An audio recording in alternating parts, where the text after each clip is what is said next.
جبر بن بيكرن و كريارن ريجما أسد وروسيا ين بيسروبر لباكوري رجهلاتي سورية بصدان ولاتين سيفيل بنا قرباني و جيانا خواج دستان سرباري كوب هزاران دف جهو مالن خوابردان و دربدر بون.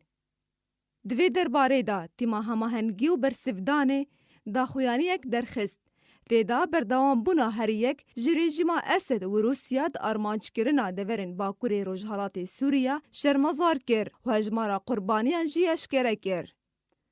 دا خویانی دا هاتیه که هجمارا ولاتیین ین کوش بر اپراسیون لشکری جالی روسیا و رژیم اسد و لدورا بیچک و دورن در دوراوی زیدتر جساد و یک هزار و نهسید و سی و چار ولاتیه.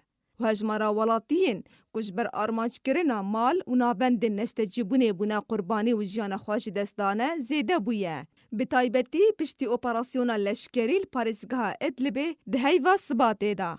کوگ هشتا 186 کسی. تیما نافبوری دبشکی دن دا خویانیا خدا تکزیل سرویه که کر و گود. کو زیده بون و بلند بونا ریجای قربانیان جزارو کجنان تکز دکه کو اپراسیون لشکری بتایبتی و برنگی برفره سویلان آرمانج دکه. جبرویه که هجمارک مزن جنو زارو کن بونا قربانی.